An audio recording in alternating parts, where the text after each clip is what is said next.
여러분, 하버드 의대에서 30년 넘게 혈액내과 교수로 재직한 제롬 크루프먼이라는 의사가 있습니다.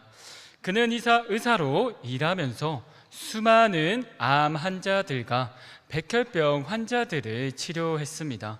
그러면서 그가 발견한 한 가지가 있었습니다. 그 한 가지가 무엇일까요? 그것은 치료할 수 없는 환자들에게 새로운 치료법을 제시했을 때 그 환자들이 마냥 기뻐하는 것이 아니라 오히려 얼굴이 찌푸려졌다라는 것입니다. 도대체 왜 그랬을까요? 그 이유는 환자들이 이미 기대에 대한 상처를 여러 번 겪었기 때문입니다. 그들이 처음 치료법을 마주했을 때는 그래도 내가 이 치료만 잘 받으면 내가 나을 수 있을 거야 라는 믿음을 가지고 접근합니다. 그런데 효과가 없습니다. 두 번째 치료법도 마주해서 치료를 받게 되는데요, 또 똑같이 효과가 없습니다. 세 번째, 네 번째 반복되면서 그렇게 절망이 반복되다 보니 환자들은 스스로 마음의 벽을 올리게 되는 것입니다. 크루프먼 교수는 이 마음의 현상을 학문적으로, 의학적으로 정밀하게 분석하여 희망의 힘이라는 책을 출간했는데요, 그가 임상 현장에서 발견한 가장 놀라운 사실은요, 그들이 희망을 품지 못하는 이유가 단순히 의지가 없어서가 아니라 희망을 품고 접근했다가 또다시 내 영혼이 산산조각나면 어떡하나라는 두려움 때문이었습니다. 여러분, 오늘 본문을 보게 되면 그 두려움 앞에 있는 한 아버지가 등장합니다. 이 아버지는 아들을 고치기 위해서 불철주야 다니며 나아갔습니다. 그러나 아들은 치료받지 못합니다. 그 기간이 길어짐에 따라 이 아버지는 믿음이 흔들리기까지 합니다. 사랑하는 여러분, 하나님을 믿는 우리도 이 환자처럼, 그리고 아버지처럼 믿음이 흔들릴 때가 있습니다. 오랜 시련을 겪으면서 문제가 해결되지 않을 때 우리도 하나님 앞에서 믿음이 흔들립니다. 그렇다면 여러분, 이렇게 믿음이 흔들릴 때 우리는 예수님께 어떻게 나아가야 할까요? 그거에 대한 해답을 우리 오늘 본문 말씀 속에서 살펴보도록 하겠습니다. 우리 삶의 오랜 시련으로 인해서 믿음이 흔들릴 때 우리가 주님께 해야 할 첫 번째 행동은요, 우리의 문제를 주님께로 가져가는 것입니다.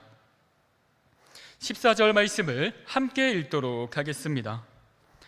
이에 그들이 제자들에게 와서 보니 큰 무리가 그들을 둘러싸고 서기관들이 그들과 더불어 변론하고 있더라. 아멘. 여러분, 본문 이야기는요 14절부터 시작이 됩니다. 그런데 14절 앞부분을 보니까 어떤 단어가 있나요? 이에라는 단어가 있습니다. 우리는 이 단어를 보면 알 수 있습니다. 오늘의 이야기가 앞에 있는 사건과 자연스럽게 이어지는구나 라고요. 여러분, 9장 앞부분을 보면요, 예수님께서 3명의 제자 베드로, 야고보, 요한과 함께 높은 산으로 올라가십니다. 그곳에서 예수님은요, 어떤 세탁공도 희게 할 수 없을 만큼 영광의 옷을 입습니다. 그리고 모세와 엘리야와 함께 대화를 나눕니다. 이뿐 아니라 하늘에서는 하나님께서 예수님을 향해 이렇게 선포하십니다. 이는 내 사랑하는 아들이니라고요. 여러분, 높은 산은요 하나님의 영광과 임재가 가득했습니다. 이 모습을 보고 베드로가 예수님께 이렇게 말합니다. 예수님, 지금 이곳이 너무 좋사오니 우리 초막셋을 짓고 이곳에 거하는 게 어떻겠습니까? 라고 말합니다. 여러분, 기쁨과 한의에 갇혀 베드로가 예수님께 말한 것입니다. 여러분, 우리도 베드로와 같은 자리에 있었다면 이렇게 말했을 것입니다. 그런데 예수님은 어떤 행동을 선택하실까요? 예수님은 산 위에 머무시지 않으십니다. 예수님은 다시 척박한 현실이 있는 산 아래로 내려가시기로 결심하십니다. 여러분, 예수님께서는 왜 산 위에 거하지 않고 산 아래로 향해야만 했을까요? 그 이유는요, 예수님은 이 땅에 오신 목적이 단순히 이 땅에서 잠깐 누리는 영광이 아니었기 때문입니다. 예수님은 하나님의 뜻을 이루기 위해서 이 땅에 오셨습니다. 하나님의 뜻이 무엇입니까? 죽어가는 인류를 위해서 고난의 십자가를 지는 것이었습니다. 그리고 오늘 문맥을 보게 되면 한 가지 뜻이 더 있는데요, 그것이 무엇입니까? 예수님은 산 아래로 내려가셔서 신음하고 있는 한 아버지와 한 아들을 만나야만 했습니다. 그렇게 주님은 산 아래로 내려가십니다. 여러분, 주님이 산 아래로 내려가셨을 때 어떤 광경을 목격하게 될까요? 남아있는 제자들이 무리에 둘러싸여져 있는 것입니다. 그리고 그 무리 중에서는요, 예수님을 모함하려는 서기관들이 있었는데 이 서기관들이 남은 제자들과 논쟁을 벌이고 있습니다. 여러분, 오늘 본문은 제자와 서기관이 왜 논쟁했는지 직접적으로 밝히고 있지는 않습니다. 그러나 우리가 말씀을 계속 읽어 내려가다 보면요, 그 이유를 단번에 알 수 있는데요, 16절 말씀을 보면요, 현장에 도착한 예수님께서 제자들에게 이렇게 질문하십니다. 너희가 무엇을 그들과 변론하고 있느냐라고요. 여러분, 이 예수님의 질문에 제자들은요, 아무 말도 하지 못합니다. 그런데 무리 가운데서 한 사람이 튀어나와 예수님께 이렇게 말합니다. 우리 17절과 18절의 말씀을 여러분들이 읽도록 하겠습니다. 시작. 무리 중에 하나가 대답하되 선생님, 말 못하게 귀신 들린 내 아들을 선생님께 데려왔나이다. 귀신이 어디서든지 그를 잡으면 거꾸러져 거품을 흘리며 이를 갈며 그리고 팔이 지는지라. 내가 선생님의 제자들에게 내쫓아 달라 하였으나 그들이 능히 하지 못하더이다. 아멘. 그렇습니다. 여러분, 서기관과 제자들이 왜 논쟁하고 있었습니까? 그 이유는 제자들의 무능함 때문이었습니다. 17절을 보면요, 아버지는 예수님께 나아갑니다. 사실 아버지는요, 아들이 고침을 받기 위해서 예수님을 찾아온 것입니다. 그런데 아버지가 도착해서 보니 예수님이 없는 것이에요. 예수님은 어디에 있었을까요? 높은 산에 있었습니다. 그러나 아버지는 간절한 마음으로 제자들에게 이렇게 말합니다. 혹시 고칠 수만 있으면 제 귀신 들린 아들을 고쳐주실 수 있겠습니까? 라고요. 여러분, 제자들은 이 아들을 고쳤을까요? 고치지 못했습니다. 그런데 여러분, 사실 제자들은요, 이 앞전에 예수님께 능력을 받아서 귀신도 쫓아내고요, 많은 환자들을 치료했습니다. 그런데 여러분, 제자들은 지금은 고치지 못합니다. 그 이유가 무엇일까요? 말씀 뒤에 본문을 보게 되면 잘 나오는데요, 제자들은요, 그 귀신을 쫓아낼 때 자신의 힘이 아니라, 자신이 그때 고쳤던 경험이 아니라 예수 그리스도의 능력을 의지해야 했습니다. 그러나 제자들은 그렇지 못했던 것입니다. 그렇게 아버지는 제자들 앞에서 한 번 더 좌절하게 됩니다. 이러한 상황 가운데서 아버지의 대답을 들은 예수님께서 어떻게 반응하시나요? 우리 19절 말씀을 함께 읽도록 하겠습니다. 대답하여 이르시되 믿음이 없는 세대여, 내가 얼마나 너희와 함께 있으며 얼마나 너희에게 참으리요. 그를 내게로 데려오라 하시매. 아멘. 예수님께서 가장 먼저 하신 말씀이 무엇입니까? 믿음이 없는 세대여라고 하시며 탄식하십니다. 여러분, 이 탄식은요, 한 부류의 사람들에게 말한 게 아닙니다. 거기에 있는 모든 사람들에게 말했습니다. 누군가를 꾸짖기 위해서 혈안이 되어 있던 서기관, 함께 있던 무리들, 절망 가운데 있던 아버지, 무능한 제자들 모두는 이 예수님의 탄식에서 자유로울 수 없었습니다. 하지만 여러분, 예수님은요, 탄식으로만 끝마치지 않으십니다. 그 참담한 불신앙 속에서도 주님은 고통받는 아이와 아버지를 절대로 외면하지 않으십니다. 예수님께서는 곧바로 선포하십니다. 그를 내게로 데려오라 하시매. 여러분, 이 한 문장은요, 오늘 장면에서 매우 중요한 은혜의 전환점입니다. 사람들은 제자들의 실패를 둘러싸고 비난하고 따지고 있습니다. 누가 잘했냐? 왜 실패한 것이냐? 논쟁하느라 정작 아파하는 아이는 안중에도 없습니다. 하지만 현장에 오신 예수님의 시선은 어디에 있습니까? 그 논쟁하는 그 상황 속에서도 한 아이와 한 아버지를 주목하십니다. 이어지는 20절과 21절을 보면요, 아버지가 예수님의 말씀을 듣고 아이를 예수님께 데리고 나옵니다. 그런데 여러분, 의아한 것은요, 예수님께서 그 아이를 고쳐주면 되는데 고쳐주지 않으시고 이렇게 질문하십니다. 언제부터 이렇게 되었느냐라고요. 그리고 아버지가 대답하십니다. 주님, 어릴 때부터니이다. 여러분, 예수님께서 정말 이 아이의 병력을 모르셔서 질문했을까요? 아닙니다. 예수님은 이미 다 알고 있었습니다. 그렇다면 예수님께서는 왜 이 질문을 하신 것일까요? 그 이유는 아무에게도 털어놓지 못한, 혼자 가슴에 묻어두었던 아버지의 아픔과 고통의 세월, 그 마음을 만지시기 위해서였습니다. 어릴 때부터 계속되어 온 지독하고 막막했던 고통의 세월 전체를 끌어안아 주시기 위해서였습니다. 사랑하는 여러분, 오늘 주님은 수많은 문제와 시련 속에 지쳐있는 우리에게도 동일하게 물으십니다. 너의 그 아픔이, 너의 그 상처가 언제부터였느냐라고요. 주님은 여러분이 얼마나 오랫동안 그 문제를 안고 혼자 버텨왔는지 이미 알고 계십니다.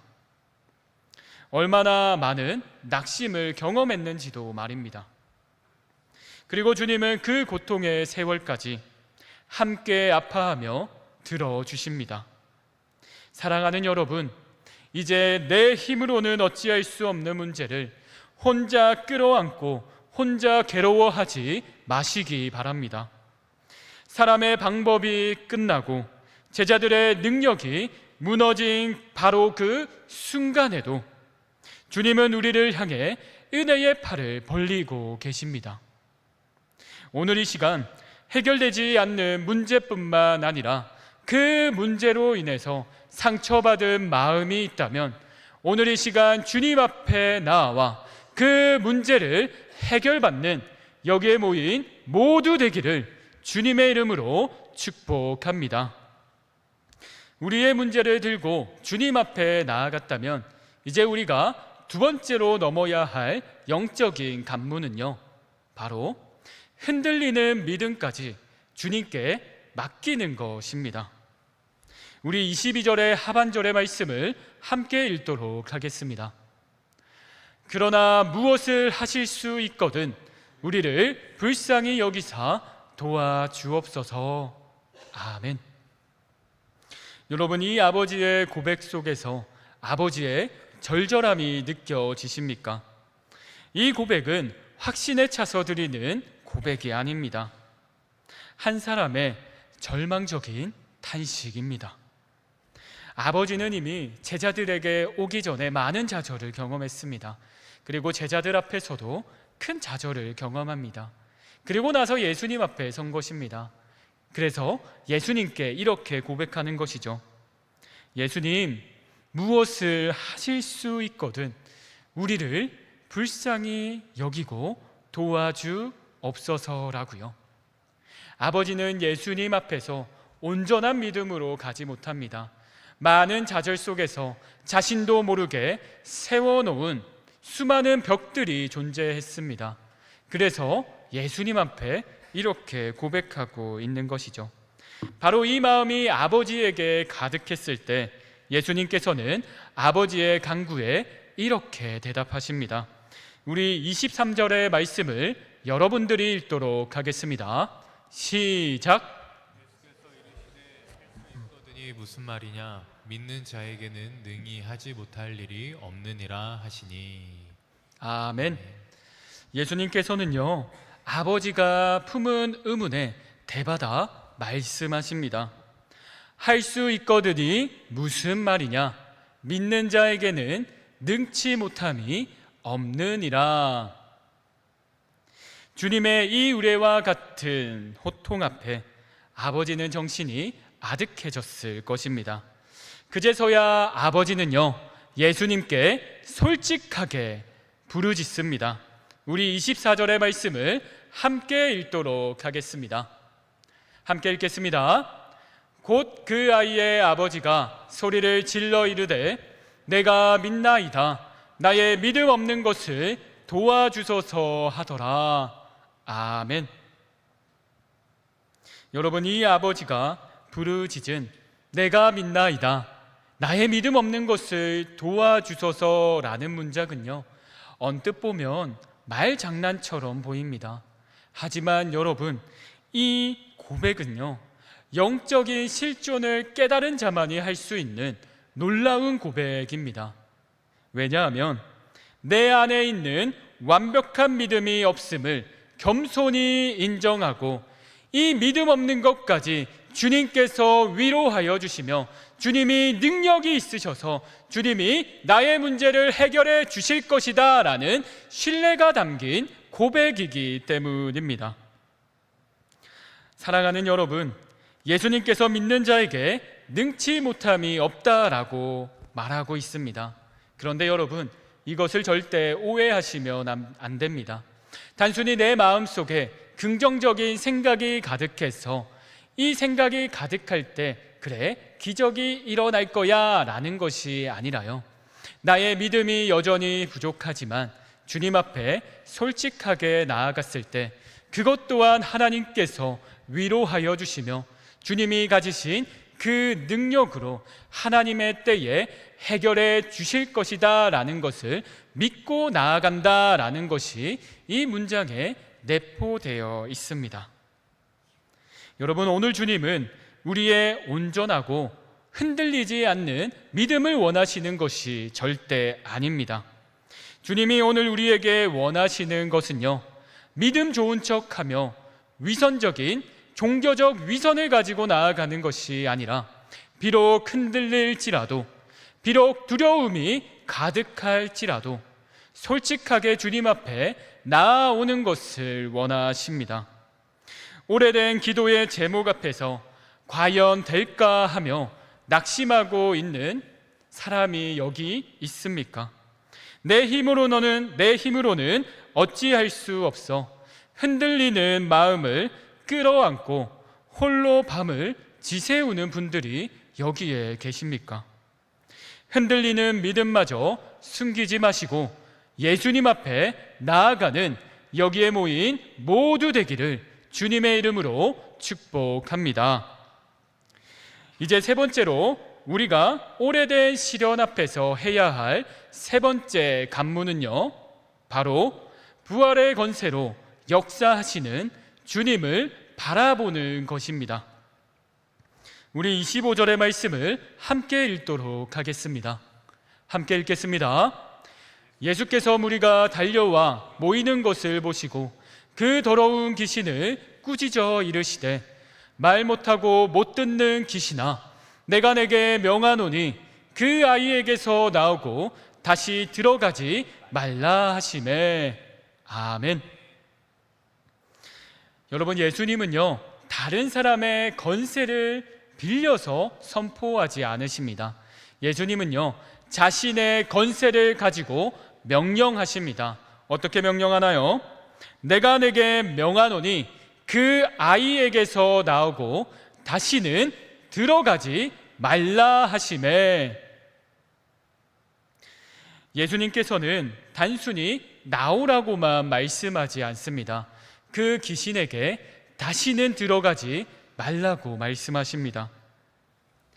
오랫동안 아이와 가정을 사로잡고 있던 악한 영의 지배가 예수님께서 한 번에 그 명령으로 완전하게 끝내신 것입니다. 주님의 명령이 떨어지자 귀신은 소리를 지르며 아이에게 심한 경련을 일으키며 떠납니다. 26절을 보면요, 사람들은 이 아이를 보고 야, 드디어 이 아들이 죽었다라고 말하고 있습니다. 그런데 여러분, 놀라운 것은요, 이 이야기는 여기서 끝나지 않습니다. 우리 27절의 말씀을 함께 읽도록 하겠습니다. 함께 읽겠습니다. 예수께서 그 손을 잡아 일으키시니 이에 일어서니라. 아멘. 여러분, 모든 사람들은 이 아이가 죽었다라고 했습니다. 그런데 예수님께서는요, 그 말에 현혹되지 않고요, 그 아이에게 다가갑니다. 그리고 그 아이의 손을 잡고요, 그 아이를 일으켜 세웁니다.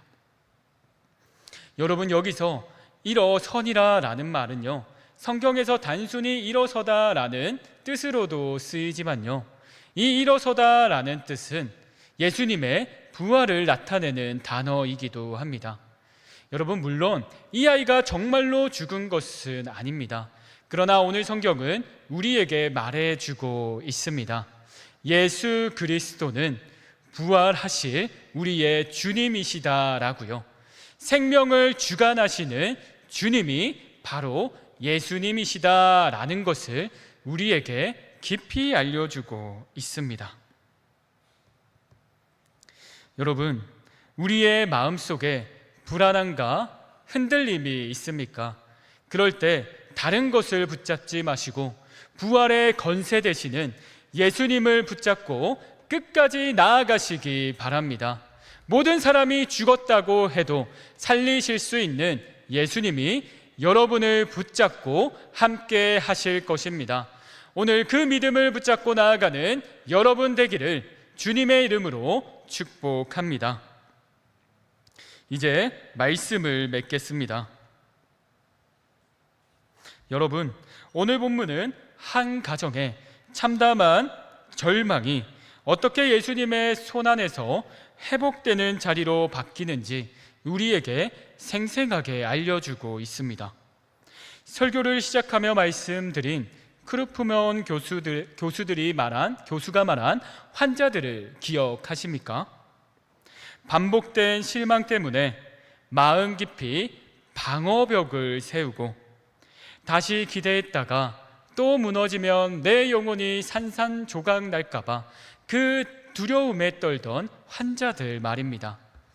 여러분, 오늘날 이 환자가 오늘 말씀 속에 나오는 아버지였고요, 또한 오늘을 살아가는 우리의 모습입니다. 오늘 성경은 말하고 있습니다. 오랜 시련 속에서 절망 앞에서 낭망하고 하나님 앞에서도 솔직하지 못한 자들이 여기에 있느냐? 그러면 너희들은 다시 이제 말씀을 붙잡고 나에게 솔직하게 부르짖으라. 내가 너의 그 부르짖음을 듣고 나의 때에 영광스럽게 그것을 해결해 주겠다라고 말씀하십니다. 여러분, 인생을 살아가면서 풀리지 않는 문제 때문에 낙심하지 마시기 바랍니다. 우리 예수님께서는요, 부활의 건세를 가지신 분입니다. 그 부활의 건세를 가진 예수님께 오늘 무릎 꿇고 나아가는 여러분 되기를 주님의 이름으로 축복합니다. 이제 기도하도록 하겠습니다. 사랑과 은혜가 풍성하신 하나님 아버지, 오늘 말씀을 통해 우리의 믿음이 얼마나 연약하고 쉽게 흔들리는지를 돌아보게 하시니 참으로 감사드립니다. 우리의 모습을 돌아보면 오랫동안 기도했지만 달라지지 않는 현실 앞에서 낙심했고, 다시 기대했다가 또 실망할까 두려워 주님 앞에서도 마음을 온전히 열지 못했습니다. 주님, 우리의 믿음 없음을 불쌍히 여기시고 용서하여 주옵소서. 이제는 우리가 감당하지 못하는 문제를 주님께 가져가게 하시며, 아무에게도 말하지 못했던 아픔과 눈물과 상처까지 주님 앞에 내려놓게 하옵소서. 우리의 소망이 우리의 강한 의지나 큰 믿음에 있지 않고 죽음의 자리에서도 손을 내밀어 일으키시는 예수 그리스도께 있음을 믿사오며, 이 모든 말씀 살아계신 예수님의 이름으로 기도드립니다. 아멘.